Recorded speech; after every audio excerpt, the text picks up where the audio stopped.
ಲೋಕಸಭೆಯಲ್ಲಿ ಒಬ್ಬ Muslim ಕ್ರಿಶ್ಚಿಯನ್ಗೂ ticket ಕೊಡದ ಬಿಜೆಪಿಯಿಂದ ಕಾಂಗ್ರೆಸ್ ಪಾಠ ಕಲಿಬೇಕಿಲ್ಲ ಎಂದ ಸಿಎಂ ಸಿದ್ದರಾಮಯ್ಯ. ಕಾಂಗ್ರೆಸ್ನವರು 8 ತಿಂಗಳಿನಿಂದ ಪ್ರಧಾನಿ ಅಭ್ಯರ್ಥಿಯನ್ನು ಹುಡುಕ್ತಾ ಇದ್ದಾರೆ ಎಂದ ಅಣ್ಣಾಮಲೈ. ಇದೆಲ್ಲವನ್ನು ನೋಡೋಣ ವಾಗ್ಯುದ್ಧ ನ್ಯೂಸ್ ಟಾಪ್ 9ನಲ್ಲಿ. ಲೋಕಸಮರದಲ್ಲಿ ನಾಯಕರ ಮಾತಿನ ಸಮರಕ್ಕೇನೂ ಕಡಿಮೆಯಿಲ್ಲ. ಬೀದರ್ನಲ್ಲಿ ಬಿಜೆಪಿ ವಿರುದ್ಧ ಕಿಡಿಕಾರಿದ ಸಿಎಂ ಸಿದ್ದರಾಮಯ್ಯ, ಈ ಬಿಜೆಪಿಯವರು ಲೋಕಸಭೆ ಚುನಾವಣೆಯಲ್ಲಿ ಒಬ್ಬ ಮುಸ್ಲಿಂ ಕ್ರಿಶ್ಚಿಯನ್ನರಿಗೆ ಟಿಕೆಟ್ ಕೊಟ್ಟಿಲ್ಲ, ಕುರುಬರಿಗೆ ಒಂದು ಟಿಕೆಟ್ ಕೊಟ್ಟಿಲ್ಲ. ಆದರೆ ಎಲ್ಲ ಸಮುದಾಯಕ್ಕೆ ಕಾಂಗ್ರೆಸ್ ಸಾಮಾಜಿಕ ನ್ಯಾಯ ಒದಗಿಸಿದ್ದೆ ಅಂತ ಹೇಳಿದ್ರು. ಒಬ್ಬರಿಗೆ ಮುಸಲ್ಮಾನರಿಗೆ ಟಿಕೆಟ್ ಕೊಟ್ಟಿಲ್ಲ, ಒಬ್ಬ ಕ್ರಿಶ್ಚಿಯನ್ರಿಗೆ ಟಿಕೆಟ್ ಕೊಟ್ಟಿಲ್ಲ.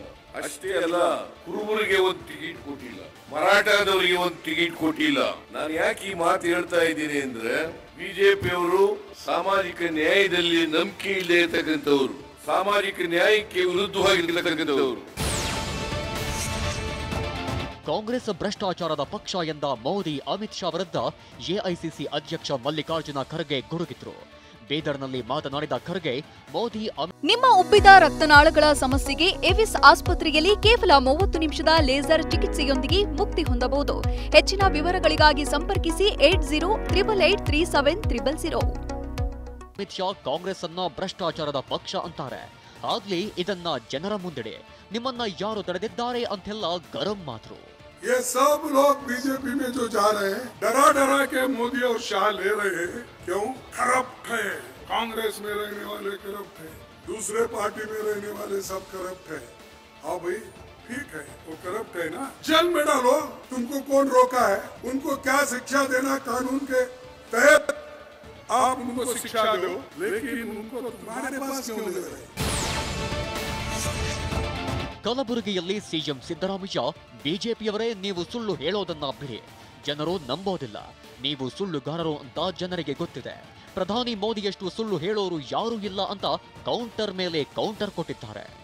ಈ ದೇಶ ಸ್ವಾತಂತ್ರ್ಯ ಆದ್ಮೇಲೆ ಅನೇಕ ಜನ ಪ್ರೈಮ್ ಮಿನಿಸ್ಟರ್ಗಳಾಗಿದ್ದಾರೆ. ಅವ್ರು ಯಾರು ಕೂಡ ಈ ನರೇಂದ್ರ ಮೋದಿಯಷ್ಟು ಸುಳ್ಳು ಹೇಳಲಿಲ್ಲ. ಯಾರಾದರೂ ಎಷ್ಟು ಸುಳ್ಳು ಹೇಳ್ತಕ್ಕಂಥ ಪ್ರಧಾನಮಂತ್ರಿ ಇದ್ರೆ ಅದು ನರೇಂದ್ರ ಮೋದಿಯವರು ಅಂತಕ್ಕಂಥದ್ದನ್ನು ತಿಳ್ಕೋಬೇಕಾಗ್ತದೆ. ಕಾಂಗ್ರೆಸ್ ವಿರುದ್ಧ ಸಂಸದ ಬಿವೈ ರಾಘವೇಂದ್ರ ಕಿಡಿಕಾರಿದ್ದಾರೆ. ಕಾಂಗ್ರೆಸ್ನವರು ರಾಜ್ಯದಲ್ಲಿ ಗ್ಯಾರಂಟಿ ಹೇಳಿ ಮತ ತೆಗೆದುಕೊಂಡು ಅಧಿಕಾರ ಮಾಡ್ತಿದ್ದಾರೆ. ಅಕ್ಕಿ ಕೊಡುತ್ತಿರೋದು ನಮ್ಮ ಕೇಂದ್ರ ಸರ್ಕಾರ. ದೇಶವನ್ನು ಈಗಾಗಲೇ ಕಾಂಗ್ರೆಸ್ ತುಂಡು ತುಂಡಾಗಿ ಮಾಡಿದ್ದಾರೆ. ಈಗ ಮತ್ತೆ ಏನನ್ನ ಅಡಹಿಡಲು ಬಂದಿದ್ದಾರೆ. ಬಡವರಿಗೆ ಉತ್ತಮ ಯೋಜನೆ ಕೊಟ್ಟಿದ್ದು ಮೋದಿ ಸರ್ಕಾರ ಅಂತೆಲ್ಲ ಗುಡುಗಿದ್ರು.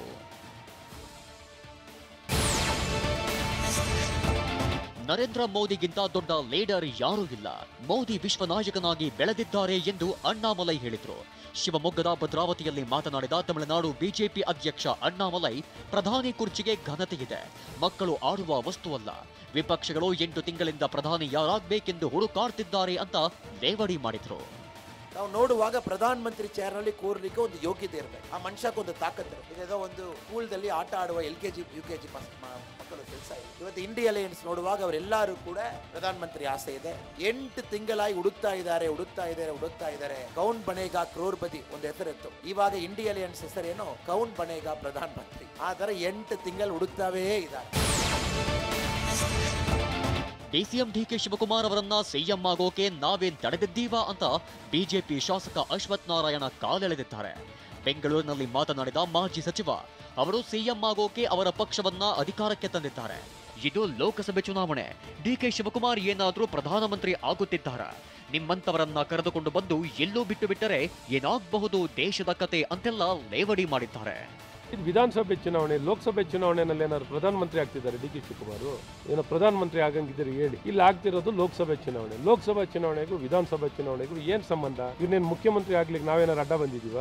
ಅವ್ರ ಪಕ್ಷ ಕೊಟ್ಟಿಲ್ಲಪ್ಪ, ಕಾಂಗ್ರೆಸ್ ಪಕ್ಷ ಕೊಟ್ಟಿಲ್ಲ. ಅದಕ್ಕೆ ಕಾಂಗ್ರೆಸ್ ಪಕ್ಷದವ್ರನ್ನ ಕೇಳ್ಬೇಕು ತಾನೆ.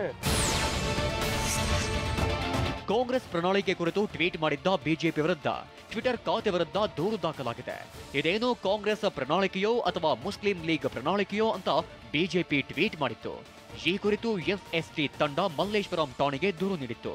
ದೂರಿನನ್ವಯ RP ಆಕ್ಟ್ 125 ಮತ್ತು IPC ಸೆಕ್ಷನ್ 153ರಡಿ FIR ದಾಖಲಾಗಿದೆ.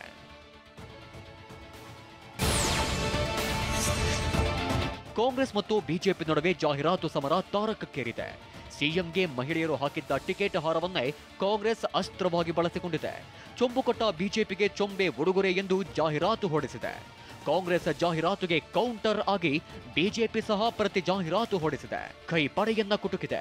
ರಾಜ್ಯಕ್ಕೆ ತೆರಿಗೆ ಹಂಚಿಕೆಯಲ್ಲಿ 4 ಪಟ್ಟು ಹೆಚ್ಚಳವಾಗಿದೆ ಎಂದು ಅಂಕಿ ಅಂಶ ಉಲ್ಲೇಖಿಸಿದೆ.